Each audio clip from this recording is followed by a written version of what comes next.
Bocah itu tidak pernah menyangka bahwa hanya dengan mengaktifkan tulang tangan biasa, ia akan menarik perhatian malaikat maut dan malaikat. Kedua belah pihak bertempur hebat untuk merekrutnya. Malaikat maut menjanjikannya posisi sebagai penyihir maut agung, dengan statistik maksimal sebagai penyihir. Malaikat juga menjanjikannya gelar penyihir kuil. Dihadapkan dengan tawaran yang begitu menggoda, bocah bernama Hu yang justru menolak malaikat maut. Ternyata, ini adalah dunia di mana game dan realitas telah menyatu. Hal ini menyebabkan monster dari game tersebut muncul di bumi. Iblis, yang dipimpin oleh malaikat maut, muncul, membantai manusia. Manusia tidak berdaya melawan mereka. Bahkan Hu Yang, dengan kekuatannya yang biasa saja, tidak gentar di hadapan malaikat maut. Namun, akhirnya ia terbelah dua oleh sabit malaikat maut. Ia tidak rela. Saat itu juga, sistem memberinya kemampuan generasi. Adegan berganti. Di dalam kelas, Hu Yang tiba-tiba berdiri dan berteriak, "Aku tidak rela." Semua siswa langsung menatapnya. Guru pun marah besar. "Hu Yang, kau kenapa berteriak-teriak? Kau ini murid bodoh. Apa yang tidak kau relakan dari ujian masuk perguruan tinggi? Duduk, jangan mengganggu ketertiban ujian." Hu Yang terkejut. Ia ternyata masih hidup. Saat itu juga, pengumuman terdengar. Ujian masuk perguruan tinggi akan dimulai dalam 5 menit. Harap bersiap-siap. Ujian masuk perguruan tinggi, apakah ia terlahir kembali 10 tahun yang lalu? Di hari peluncuran game Tianqi, ia melihat cincin di tangannya. Ia ternyata membawa cincin game Tianqi kembali bersamanya. Cincin Tianqi adalah media untuk memasuki game Tianqi. Apakah ini berarti ia bisa masuk ke dalam game lebih awal? Guru, yang melihat Hu Yang mengabaikannya, menarik kerah bajunya dengan marah. "Dasar sampah, Hu Yang, aku sedang bicara padamu. Kau tuli atau bodoh, percaya atau tidak? Aku akan mengusirmu sekarang juga. Keluar, mulutmu kotor sekali, selalu bicara sampah. Kau pikir kau pantas dihormati? Aku ingat kau, saat kiamat tiba. Kaulah bajingan yang mengorbankan murid-murid dan melarikan diri." Setelah mengatakan itu, ia berbalik dan pergi. Ujian masuk perguruan tinggi sialan. Aku mau main game Tianqi. Orang bodoh ini akan segera mengerti apa arti Tianqi. Para siswa memandangi punggung Hu Yang dan menganggapnya keren. Hu Yang ingat betul bahwa Tianqi akan segera merambah ke semua aspek kehidupan. Saat itu, mata uang game akan setara dengan mata uang nyata. Satu senjata bisa ditukar dengan mobil mewah, bahkan menjadi mata uang antar negara. Ada yang kaya raya berkat game Tianqi, dan ada juga yang jatuh ke dalam jurang kemiskinan. Tapi di balik peluang dan bahaya ini, invasi game yang lebih brutal. Api perang menyapu seluruh dunia. Peradaban runtuh, umat manusia hampir punah. Namun, manusia tidak kehilangan harapan. Mereka bersatu untuk bertahan hidup, dan berjuang sampai orang terakhir tumbang. Tapi setidaknya, takdir memberinya kesempatan kedua. Game Apokalipse belum dirilis. Hu Yang merasa dia bisa mencobanya. Mungkin dia bisa masuk ke dalam game lebih awal. Dengan begitu, dia bisa mengubah roda takdir. Dia memutar cincinnya, dan cahaya menyilaukan meledak. Tubuhnya berubah menjadi partikel. Pembimbing game itu adalah seorang kakek berambut dan berjanggut putih. Berbeda dengan game lain yang biasanya dipandu oleh wanita seksi. Tapi Hu Yang tidak peduli. Dia tidak menyangka bisa benar-benar login. Kakek itu kemudian memberinya 5 pilihan kelas. Hu Yang sudah memutuskan, dia akan memilih Warlock. Nantinya dia akan berganti kelas menjadi yang serbaguna. Dia tidak mau lagi memilih Mage, kelas yang banyak menguras uang. Tiba-tiba, sebuah pesan muncul di sistem. Perintah salah, kelas tidak dapat diubah. Hu Yang menggerutu. Apa-apaan ini? Dia belum memilih kelas. Kakek itu menyarankannya untuk melihat panel atributnya. Astaga, yang benar saja, setelah terlahir kembali, dia masih menggunakan akun lamanya. Parahnya lagi, level dan atributnya di reset. Hu Yang bertanya apakah ini ulah kakek itu. Kau tahu betapa sulitnya melatih mage? Uangku habis tak bersisa. Melihat itu, kakek tersebut langsung kabur. Tapi Hu Yang masih punya secercah harapan. Dia memeriksa inventarisnya. Kosong melompong, emas, perlengkapan, dan material di akun lamanya tidak ada yang terbawa. Reinkarnasi macam apa ini? Tiba-tiba, dia menemukan sebuah tulang jari. Tulang jari kematian. Saat kau menatap jurang, jurang itu juga menatapmu. Tulang jari ini payah sekali. Tidak ada deskripsi, efek, atau apapun. Mana bonus reinkarnasiku? Selamat kepada Musen, pemain pertama di dunia Apokalipse. Memperoleh gelar eksklusif pemain pertama. Manusia tercepat. Memperoleh paket pemula mage. Hu Yang menyuruhnya pergi. Manusia tercepat. Apanya? Meremehkanku. Ya, kau pikir aku mau pakai gelar ini? Tapi sedetik kemudian, sikapnya berubah 180 derajat. Bonus atributnya lumayan juga. Kecepatan gerak dan kecepatan nim mantra meningkat 20%. Hindaran dan pertahanan meningkat 5%. Dia tidak sabar untuk mencari masalah dengan babi hutan. Pertama, Dia melancarkan bola api kecil. Tapi daya serangnya benar-benar lemah. Sepertinya sudah terlalu lama jadi bos besar. Tadi agak sombong. Dia berbalik dan lari. Hei, hei, hei. Jangan gegabah. Dulu. Dengan satu serangan instan. Aku bisa menghabisi kalian semua. Percaya atau tidak. Tiba-tiba, terdengar teriakan minta tolong. Terlihat seekor babi hutan raksasa sedang mengejar seorang wanita. Wanita itu terlihat sangat ketakutan. Pakaiannya hanya cukup untuk menutupi tubuhnya. Sistemnya sangat jeli. Segera memintanya untuk menyelamatkan wanita itu. Hadiah setelah menyelesaikan misi. 20 emas. 500 poin pengalaman. Hu yang merasa sangat beruntung. Misi tersembunyi dengan kemungkinan kecil ini pun bisa diaktifkannya. Lalu ia membuka tangannya. Menunggu wanita itu berlari ke pelukannya. Siapa sangka. Detik berikutnya. Ia menamparkan wajah wanita itu. Tidak hanya wanita itu yang terkejut.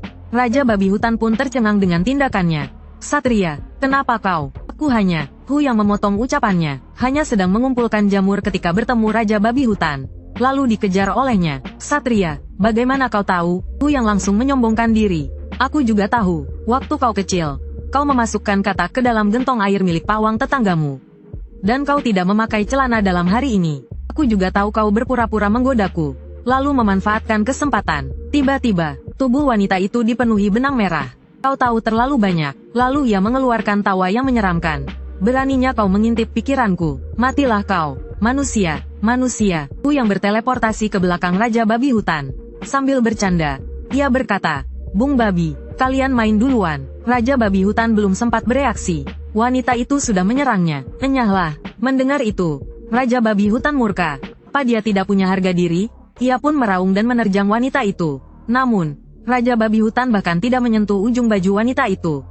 Ia sudah dipotong dadu. Sekarang giliranmu. Hu yang mendapat ide. Tunggu dulu, kau terlihat. Kata-kata itu berhasil menghentikan wanita itu. Hu yang memanfaatkan kesempatan untuk melancarkan bola api besar. Wanita itu terkejut dan terbakar. Pakaiannya yang sudah compang camping menjadi semakin robek. Manusia licik dan terkutuk. Beraninya kau menipuku. Sifat jahil Hu yang muncul lagi. Ia memberinya bola api lagi. Begitulah. Wanita itu mengejar Hu yang di hutan. Ia ingat di kehidupan sebelumnya ada pemain yang punya strategi. Wanita itu akan lumpuh jika keluar dari hutan sejauh 10 meter. Dan sekarang, posisinya tepat 10 meter di luar hutan. Dia mengacungkan jarinya dengan menantang. Kalau berani, datang dan lawan aku. Gadis itu tidak curiga. Dia mengulurkan tangan untuk menangkapnya. Tapi hal aneh terjadi. Hanya beberapa sentimeter dari Hu Yang. Tangannya seperti ditarik oleh kekuatan tak terlihat. Dia tidak bisa bergerak sedikit pun. Dia tidak mengerti mengapa, tapi Hu yang licik. Dia langsung melepaskan hujan api. Gadis itu menjadi sasaran empuk. Saat benang merah di tubuhnya menghilang, gadis itu pingsan. Sistem memberitahunya bahwa dia berhasil membunuh bunga kecil terkutuk. Dia mendapat hadiah 500 emas, 1500 EXP. Menyelamatkan sang gadis. Hadiah 200 emas, 500 EXP. Misi tersembunyi bunga kecil terkutuk selesai. Hadiah 1000 emas. EXP akun menjadi. Levelnya naik menjadi 2. Sepertinya bunga kecil benar-benar pembawa keberuntungan.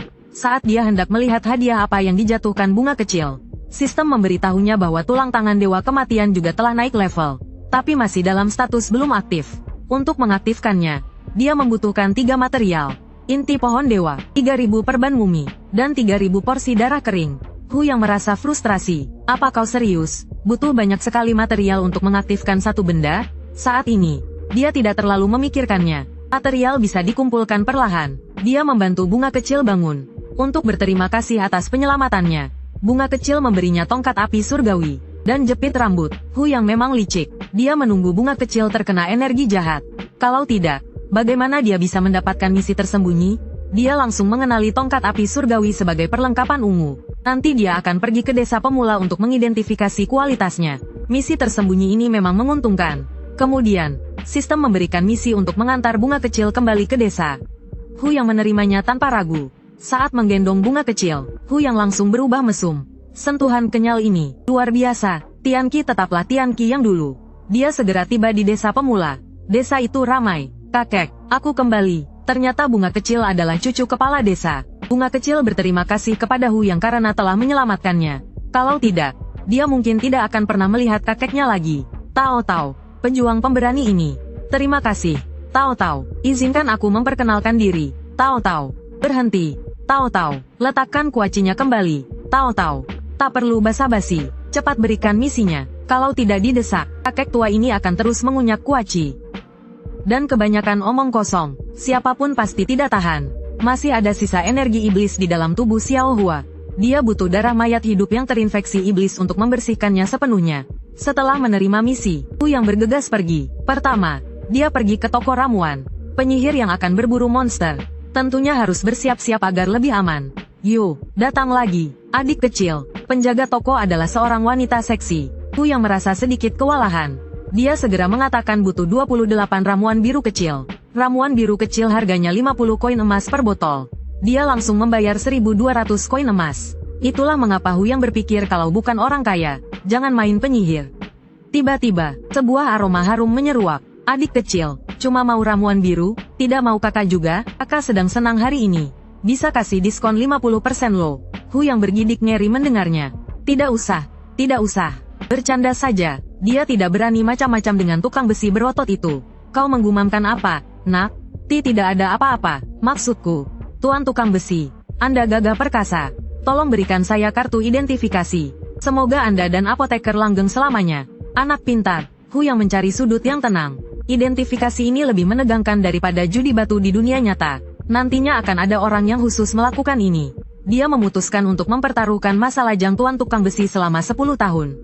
Berharap mendapatkan kualitas yang bagus. Identifikasi berhasil, kualitasnya ungu, dan memiliki efek ledakan sihir terbaik. Juga ada efek pemulihan mana. Untung besar. Kemudian dia melangkah dengan penuh percaya diri sambil bersenandung. Di area zombie, hujan api turun mengkremasi mereka secara gratis. Hu yang tidak menyangka, hujan api dengan probabilitas 10% akan sering terpicu di tangannya. Atau mungkinkah tulang tangan kematian membuatnya lebih kuat? Atau mungkin dia jadi lebih tampan?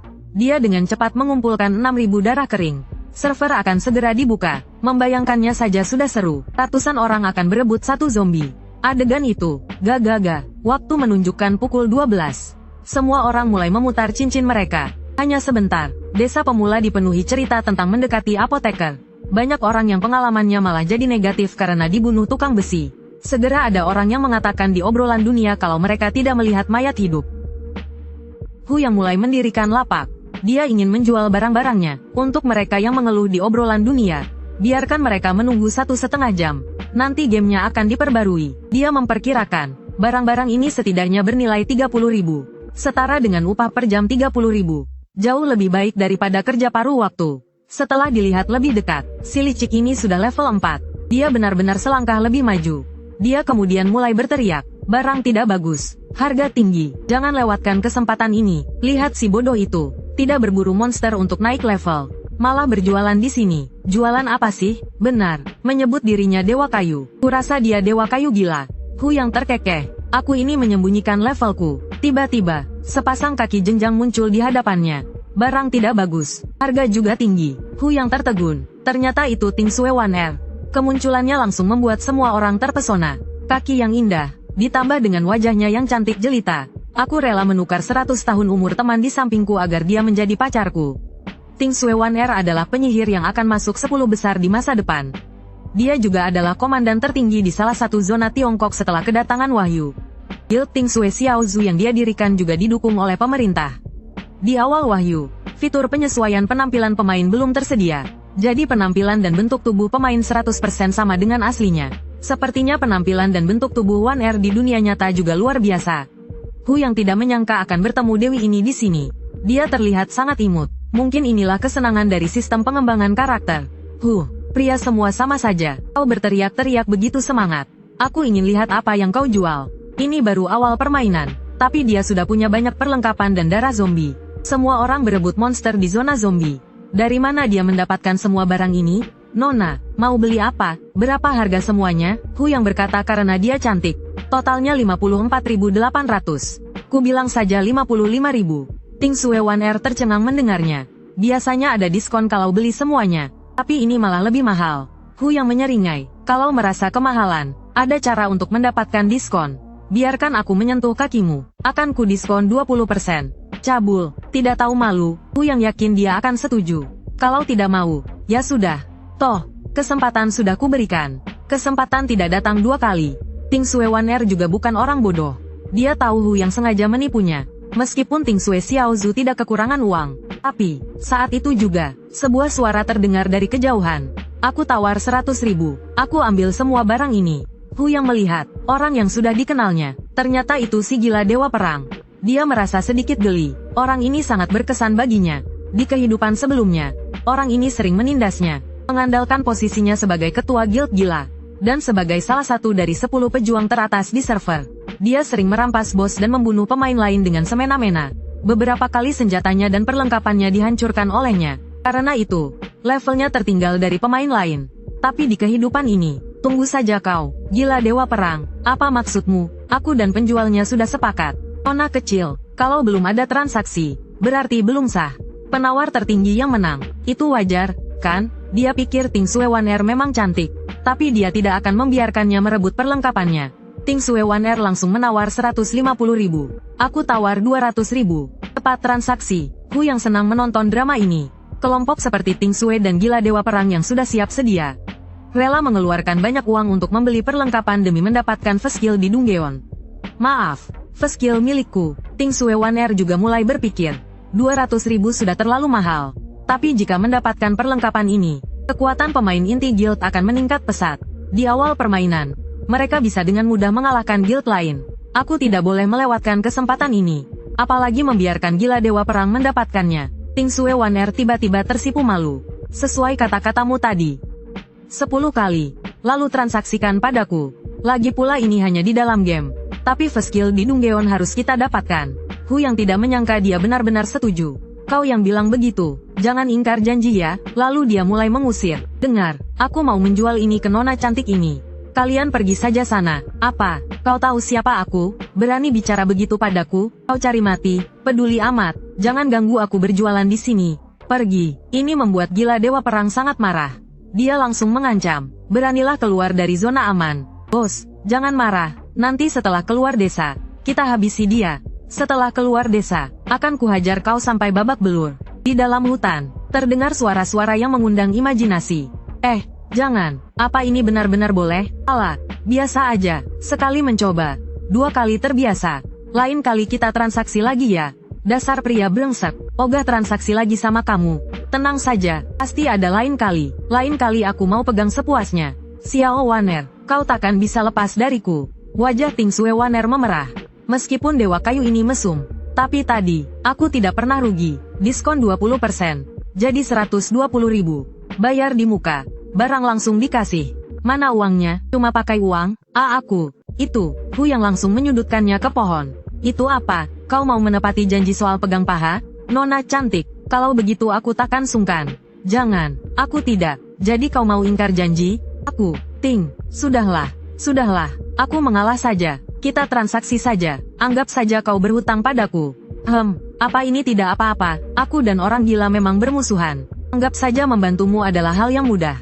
Siapa sebenarnya dewa kayu ini?